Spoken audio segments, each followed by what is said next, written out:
And so there's a lot of you guys that don't really know me that well, or maybe we've met through, that we've had conversations on social media. Maybe we've talked for a short blip in time. So I'm just going to give you guys the 30-second synopsis of my story. So 15 years ago, I was just wrapping up Hell Week. Actually, it'll be 16 years ago in August. And so about a year and a half later, I failed out of a special operations pipeline, and I found myself back in the world as a civilian. And I started what I now see, hindsight's always 2020. I started building my skill set that's brought me to where I am today. So it started installing low-slope metal roof systems like you see up there in the corner. A little after that, I transitioned into doing sales. So got me and my brother doing metal roof demonstrations inside of another larger roofing office. That was probably circa 2014, I'd say. And then ultimately building Jag Roofing and Sheet Metal with my wife, which we ended up exiting in an acquisition in 2021 to a company called RBI Incorporated. They've now since restructured, and I think it's RBI Residential and RBI Commercial. But there were 19 companies wrapped up in that whole deal altogether. And I believe we were company number 16 or 17. I worked with those guys for a short period of time after the acquisition. I was telling somebody this morning while we were running, I'm like, yeah, after we sold or signed the deal, and I was June 1st of 2021, I didn't really know what to do with myself. They didn't give me any direction, so I just floated between my office and the other office that they bought in Indianapolis and just injected myself into wherever I fit in. So a few months later, or maybe a month or so later, they were like, hey, we have a job for you if you want it. Do you think you'd be open to moving to Austin, Texas? I was like, no way, my wife's never going to go for it. And I went home and I talked to her and she was like, hell yeah, let's go. So we, to my surprise, we went to Austin, Texas. I worked there for 6 months, built a team of 70 plus people. We had a sales team of 26 people. And then I had taken too much of the corporate BS of what we had basically grown into. So I went from a small team of 19 to we had over 300 employees and 400 employees. And I was like, you know what, I'm going to go do Everest. And then while I was there, of course, like any, great adventure, you realize how small everything is back home, and you're like, yeah, I don't have to deal with all that. So I came home and I basically put in my resignation. We packed up the trailer and moved back to Indiana the next day. So a couple months later after that, we had a press release go out through Roofing Contractor Magazine. It was about the acquisition, but also about commercialroofer.com, which was called something else at the time, and I was named Commercial Roofing Industry's Young Gun of 2023. So that led me to working with other roofing entrepreneurs, right? And it's funny because I'm a firm believer that there are no coincidences. And so I was sitting by the fire last night and I was poking at my keyboard, putting the finishing touches on these slides. And I heard Veril talking to Sarah, I believe, talking about how he went to school for biology and he did all this cool stuff, only to end up accidentally becoming a roofing entrepreneur. And I'm like, oh, dude, that's so crazy because I had already had these slides built. So that's interesting because I think that's most of us in this room. Most of us are self-taught. We have little to no formal business education. You saw my cheats in the back. Most of us started with no loans, just basically bootstrapping the whole thing. Most of us, and I don't think there's anyone in here that's backed by private equity, right? None of these companies are. We have a few that's in the program, but no one in here is backed financially. And a lot of times it was unplanned. So it was either a stack of reasons that we finally got fed up with, and we were like, you know what, I'm so fed up with whatever this is over here, and I'm going to go do my own thing. Or there was a trigger moment that pushes us into it, and we're kind of forced into doing something, like maybe there's a financial hardship or whatever. Or you're like Brittany and I, and you find out you're having your first kid, and that pushes you into it. So who here, just out of curiosity, who here is, let me go back here. Who here is self-taught? Who here has no college degree? Who started your company with no financial backing? Leave your hands up if you would. And who was pushed into this from a stack of reasons or just fed up with whatever your last deal was? Yeah.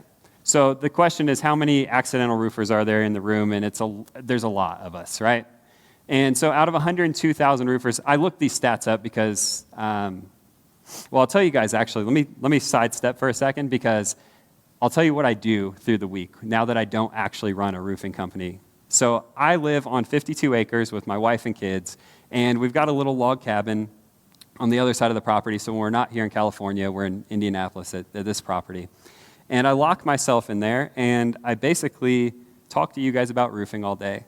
I look up the deeper reasons of why we do the things we do instead of just going, through the normal industry constructs of how we do things. And I ask the question why a lot.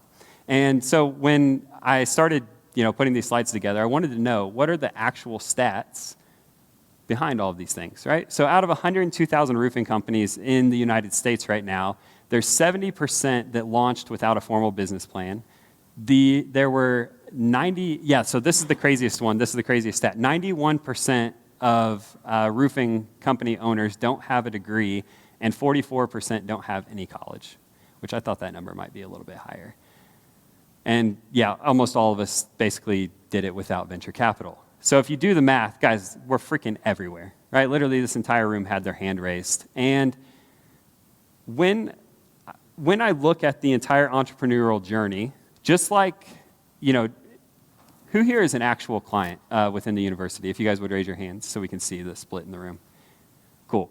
So if you've been around for any amount of time, you've heard me talk about the life cycle of a roof. Well, as entrepreneurs, we also have a life cycle. There's different stages of our entrepreneurial journey.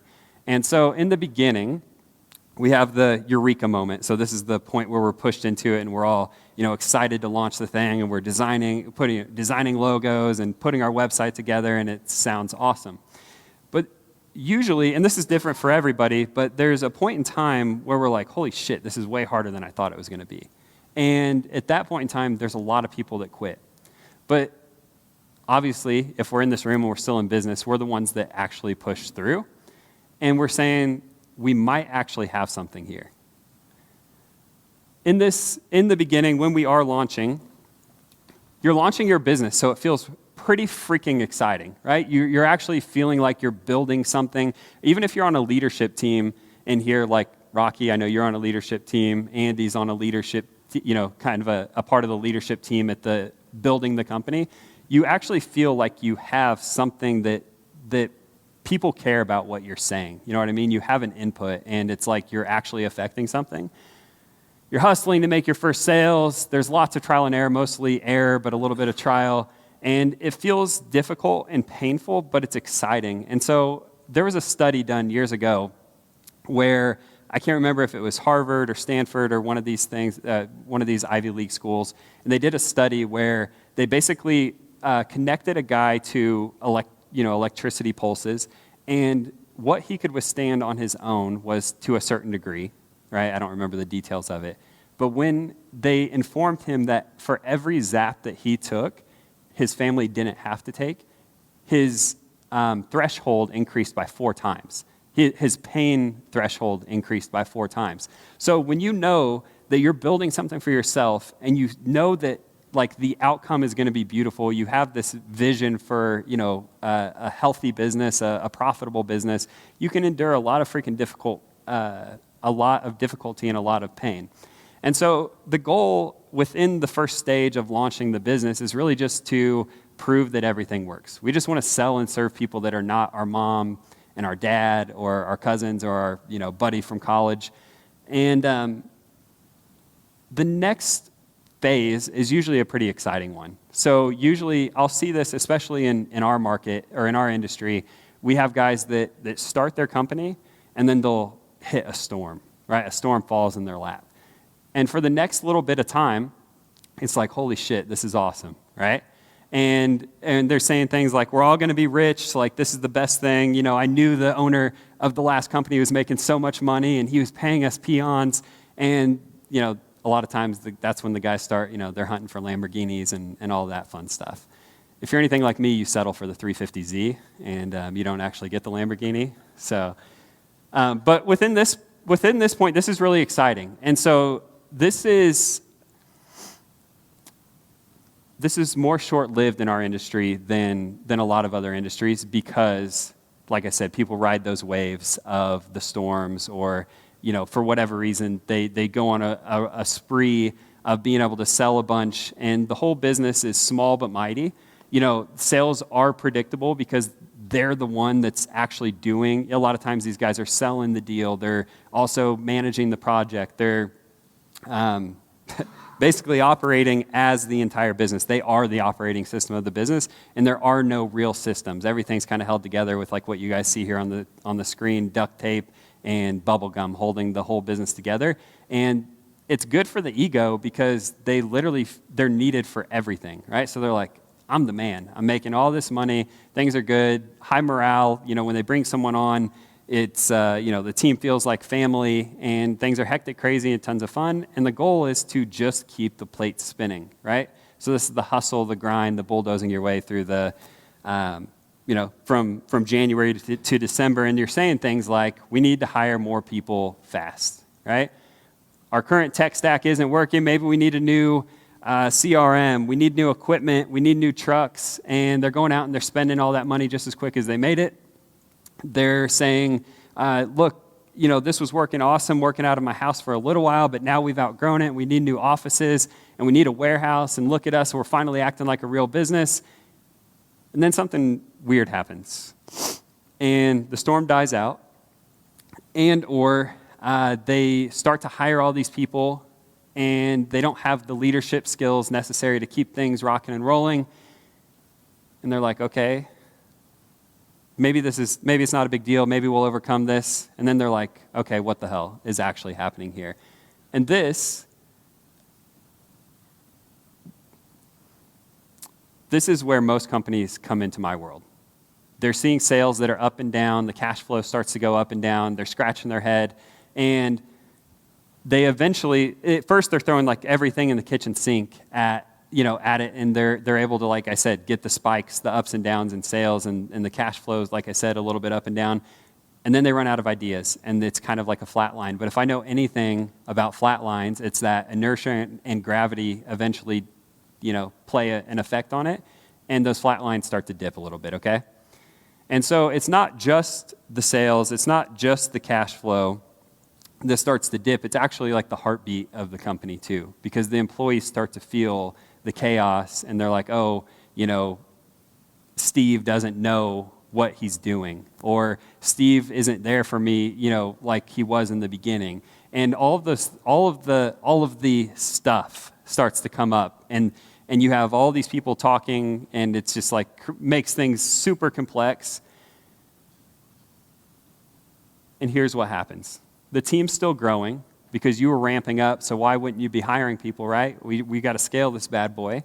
The complexity grows, like I was just explaining to you guys, because we have so many people. I have a chart. I should have put it on here, but have any of you guys seen my chart where it's like a bunch of designs like this, but it's like it starts with one line, and then it shows 2 lines and 3 lines, and basically what it does is, like, as you add another line, which is another person to the company, the complexity of the design grows, and it shows like how the complexity multiplies for, times 4, times 5 every time you add another person to the team. But the sales go down, the bank balances start shrinking, morale is low. I think you guys get the idea of where this is at. And like I said, this is where most businesses are when they come into our world, and they're saying things like, if my business is growing, then why am I making less money? I liked it better when the business was small and simple. Maybe we just need to take a few steps back. Or my favorite, maybe it's time to call it quits. I have all of these other ideas. We had someone on a call, I can't remember, a few weeks back, maybe a month back, and he was telling me that he was he was looking at purchasing a pressure washing company. You guys remember that? And I showed him the cycle, and it looks something like this, right? And so at this point, right, we've been through the launch phase. Shit got exciting for a little while. and then it starts to level off. And this is what I call the fork in the road, okay? And we have three options when we get to the fork in the road. Number one is that we can literally do nothing. But the thing is like when we do nothing, we're actually choosing to do something, right? We're still choosing to do nothing. And what happens is we start to dip, right? We're kind of in denial at this point, and we're saying, maybe it's not that bad. We start blaming things like the economy or the president or things that are outside of our control to make ourselves, to save the ego a little bit, to make ourselves feel better about it. And it's like, oh, my market sucks, or, commercial doesn't work here, or the big guys are spending way more money on marketing, so I can't compete with them. But the cool thing is that what you guys see here is the pivot zone. That's where, like, if you feel like you're in this phase 3, in the constraints, where you're kind of struggling and you don't know what direction to go, as long as you're still willing to fight, I still see that as being in the pivot zone. What happens is when you turn into a zombie and you say, like, I'm hopeless, and you start blaming all those other things, that's when you kind of go to the point of no return. Option 2 is retreat, which is kind of an interesting one, though, because sometimes we've made strategic mistakes, I guess is probably the best word, where it does make sense to fire the team, take a step back, get rid of the office, and try to reset. But most times, whenever I see people retreating, it's actually because of something different, okay? And so there's a book called The Upper Limit. Has anyone ever read the book called The Upper Limit? Anyone heard of it? Self-development book. But basically, I'll save you guys about 360 pages. The upper limit says it's our universal human tendency to sabotage ourselves when we've exceeded the artificial, keyword artificial, upper limit that we place on ourselves. Okay? The book also goes on to say that each and every one of us, we have an internal thermostat. And we have an internal thermostat that sets an upper limit for the levels of success, love, credibility, creativity, happiness that we actually allow ourselves to enjoy. Once we exceed that limit, we unconsciously sabotage ourselves to fall back within our self-imposed limits. Okay? This is what it looks like from a fundamental perspective. Things start to go well, right? This is where we start to ramp up in the company. They go so well that we hit our upper limit, right? We hit our thermostat. Our thermostat clicks because we've hit that upper limit, and we intrinsically self-sabotage to return to our comfort zone so that we can start feeling like things are going well again, okay? And I think by now you guys know that I want to know why. Why does that happen? As humans, like why do we do that? Well, the Bible says in the book of Exodus, you guys didn't know you were coming to church this morning, but the Israelites, after being freed from slavery, they wanted to return to Egypt when they were faced with freedom and uncertainty. So these types, it's like, yes, there is the book, The Upper Limit, but the human tendency to circle back to our comfort zone to survive has been around, since our ancestors, right? From the first ancestors. And in Hindu and Buddhism, right, this isn't just Christianity. So it's like in Hindu and Buddhism, they have something called the samsaras. And that is basically, the samsaras are talking about mental and emotional patterns that keep us stuck in familiar cycles, even when they're painful. And again, those patterns form our comfort zones. And when we move beyond it, in joy, in wealth, in love, the ego fights back and says, hold up, Kemosabe. And so, is anyone else here into philosophy? One person, two people, okay.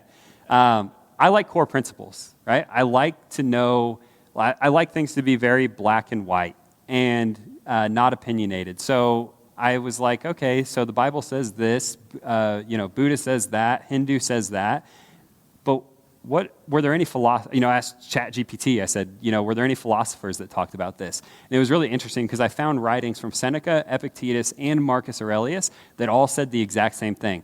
And so at the end of the day, whether we're looking at religion or we're looking at, ancestral philosophers, they all say the exact same thing. This was kind of my depiction of it. When life expands beyond what we believe we deserve or that we can handle, we unconsciously excuse me, unconsciously pull it back down. And it makes sense because at the beginning, what did I tell you guys? We're all here accidentally. We don't have a business plan. We don't have a degree. We don't have capital. And our journey has been everything but smooth.